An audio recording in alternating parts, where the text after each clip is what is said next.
Okay, so I'm just following the breaking news of a probable terrorist attack in St. Petersburg. There's grim scenes of people coming out bloodied, smoke. It looks like a classic subway bombing. It's unusual because this is the first time I've seen St. Petersburg attacked, certainly during the two Chechen wars. Moscow have been attacked numerous times, but this is the first time I've seen St. Petersburg attacked in this way, if indeed it is a terrorist attack. Apparently, Putin was in the city, so whether it's connected to that or not, who knows? But what I want to talk about is a video I came across. Um, it's from last year, it's from the Brexit debate, and it's about Sunderland, so it caught my attention. Sunderland is my home city, it's where I live. Um, and it caught my attention. A lot of the places featured in the video, it's a Channel 4 news report I'm very familiar with, I often go to. For example, the coffee shop that Alex Thompson visited, I go there quite often. Um, I just want to talk a bit about the situation specifically in this city. You know, I could talk about the UK situation, could talk about Europe and so on, but I want to be a bit more specific this time. Talk about Sunderland. Sunderland was the first place in the UK, or one of the first, to call for Brexit, to declare that we had left. Actually, we were the first to declare leave. We weren't the first to call all round. I think the Newcastle seats had declared remain. But we were the first place anywhere in the UK to declare leave. We're also usually the first place in the country to declare general election results. So for a brief few minutes, in the EU referendum, world focus was on Sunderland for a brief few minutes because we were the first place in the UK to declare that we were leaving. I have to say, at the time, my feelings were sadness and some consternation because I voted Remain, and I made that very clear. Um, Now, shortly before this video, I'll come back to the video in a second, but this is relevant. I came across another video where a woman in London was literally crying because she'd voted Remain, and she was saying this was a victory for racism and for, she got quite emotional, and it was like, oh, I thought this happened in America, not Britain, and she was very, very short-sighted in my opinion. But the sort of responses that she showed and the sort of responses that were shown in this video from Sunderland show just how divided this country is. I think there is a big gap between London Liberal voters and cities like Sunderland. I know we're not alone. There's probably other places, particularly in the north of England, with a similar situation. But 61% of the people here voted out, so I was in the minority that voted to remain. I feel I know Sunderland pretty well. I've grown up here. I'm not from Sunderland originally, I'm from Northern Ireland originally, but I'm 31 and I've spent 17 years in the city, so over half my life. I've grown up here. The impression I got from the interviews in the video, Alex Thompson visited fishermen at the quayside and done a few interviews in Blandford Street, which is a sort of market street in Sunderland city centre. And the general sort of response was about unemployment and about politicians, sort of a kick to the Westminster establishment as they see it. That doesn't at all surprise me because Sunderland has always been a city with that sort of mentality. Now, I'm not saying for a second that is entirely undue, and I want people, you know, for any fellow Mackhams who are listening to this, before you get offended, I want you to just hear me out. The problem is, this sort of mentality looks to outsiders like having a chip on your shoulder. It looks to outsiders like we are a city of whingers. Now, it's a strange argument to make this as a kick to Westminster because it was many of those in Westminster, UKIP for example, UKIP presents itself as being an outsider radical party, but look at the makeup of UKIP. I mean, its most prominent figure is a banker, a former banker, Nigel Farage. One thing I do get a strong impression from is a lot of people in this city really feel that how can I put it? I really feel that Sunderland is the sort of place where people don't necessarily think things through. Now, that might sound insulting, but that's my honest opinion. I think a lot of people vote the way their parents vote, the way their peers vote. That's always been the case in voting for the Labour Party, because there is a culture here where it's, oh, my parents voted Labour, so I vote Labour. And I think it's pretty much the same with the EU thing. Sunderland has always been the sort of place that is Eurosceptic.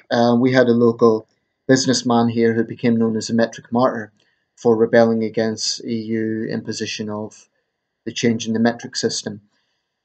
The thing is, I'm not a Europhile. I do understand the grievances against the EU, and unlike, for example, the woman in London that I just mentioned, I'm not blinded by the EU's faults, but I really do think we've shot ourselves in the foot here. We have public projects in the city, and if you're from Sunderland, you'll know what I'm talking about. Keele Square in the city centre, largely funded by the EU. The university, all the new buildings with the university is largely funded by the EU. Now, we're bidding to be, I don't know if it's UK Capital of Culture or European Capital of Culture 2021, but either way, I'm not sure if leaving the EU is going to help us. It just feels like we've shot ourselves in the foot as a protest. It was a protest vote. But the problem is, this wasn't a general election. This was a permanent thing. This was a referendum. And I do feel that, I've defended Leave voters on occasion. I do think it's unfair to dismiss all Leavers as racist. I do think that's misguided.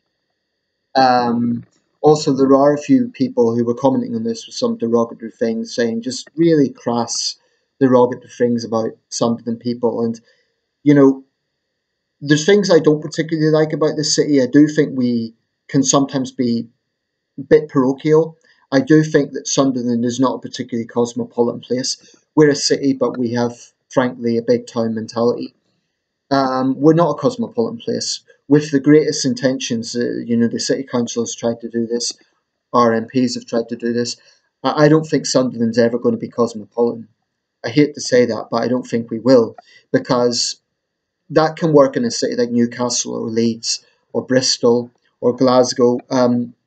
Sunderland is a city with a big town mentality. And that is not to say that we are unfriendly. There's a lot of good people in the city. I don't want people to get this impression. And unfortunately, that news report, it just makes Sunderland people look, frankly, a little bit backward. Like we're a bunch of whingers, and the EU's terrible, and we're doing this to protest against the rich Londoners. It just makes us look like we've got a chip on our shoulder, and that's what concerns me about.